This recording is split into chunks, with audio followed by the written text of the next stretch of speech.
தமிழ்நாட்டில் மட்டும்தான் இந்த மே முதல் நாள் கொண்டாடப்பட்டுக் கொண்டிருந்தது. அரசு விடுமுறையாக அறிவிக்கப்பட்டிருந்தது. முதலில் இந்தியாவிலேயே இந்த மே முதல் நாளை சென்னையிலே தான் நாம் கொண்டாட தொடங்கி இருக்கிறோம். சிந்தனை சிற்பி சிங்காரவேலர் அவர்கள் தலைமையிலே தான் முதலில் சென்னை மாநகரத்தில் இந்த மே முதல் நாள் கொண்டாடப்பட்டிருக்கிறது. உழைப்புக்கேற்ற ஊதியம் தொழிலாளருடைய உரிமை. அதேபோல் இன்றைக்கு நம்முடைய கழக தோழர்கள் உழைத்திருக்கக்கூடிய உழைப்புக்கு பலன் வருகிற 4ஆம் தேதி பெறவிருக்கிறோம். அதில் எந்த மாற்றமும் இல்லை, ஒரு துளி அளவு கூட மாற்றம் இல்லை என்பதை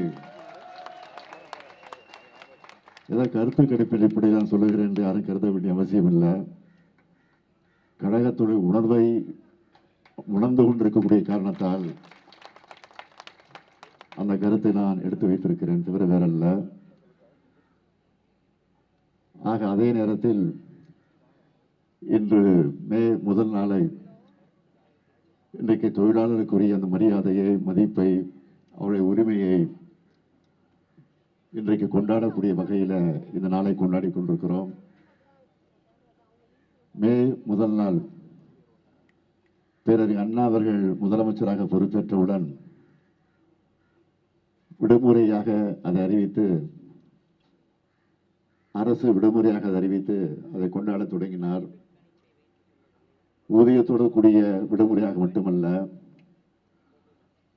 அந்த விடுமுறை நாளை சட்டமாக்கி தந்தவர் அண்ணாவுக்கு பிறகு முதலமைச்சராக பொறுப்பேற்ற நம்முடைய முத்தமிழறிஞர் தலைவர் கலைஞர் அவர்கள். அது மட்டுமல்ல, தமிழ்நாட்டில் மட்டும்தான் இந்த மே முதல் நாள் கொண்டாடப்பட்டுக் கொண்டிருந்தது. அரசு விடுமுறையாக அறிவிக்கப்பட்டிருந்தது. இந்தியா முழுமைக்கும்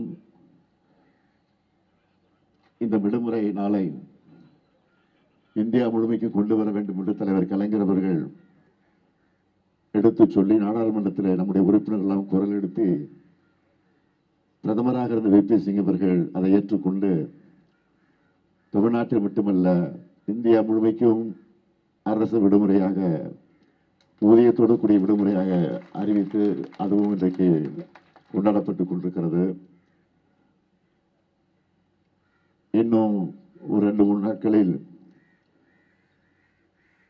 நம்முடைய தேர்தல் முடிவை எதிர்பார்த்து காத்துக் கொண்டிருக்கக்கூடிய உங்களுக்கு ஒரு நல்ல செய்தி வரும் என்ற நம்பிக்கை எல்லாருக்கும் இருக்கிறது.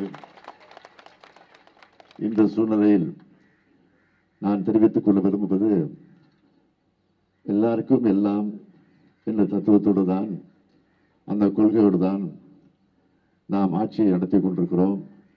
ஆக அது தொடரும் தொடரும் தொடரும் என்ற உறுதியை எடுத்து சொல்லி,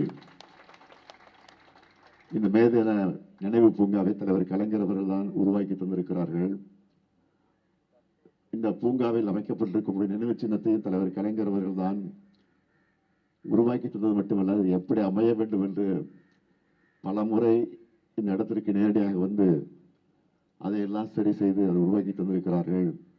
இதற்காக இதை குறிப்பிட்டு சொல்கிறேன் என்று சொன்னால், தொழிலாளர்கள் மீது, தொழிலாளர் உரிமை மீது எந்த அளவுக்கு தலைவர் கலைஞர் அவர்கள் நம்பிக்கை வைத்திருந்தாரோ அந்த நம்பிக்கைக்கு பாத்திரமாக நான் மட்டுமல்ல, நாம் அனைவரும் ஒன்றிணைந்து பாடுபடுவோம், பணியாற்றுவோம், உழைப்போம் என்று சொல்லி விடைபெறுகிறேன். நன்றி, வணக்கம்.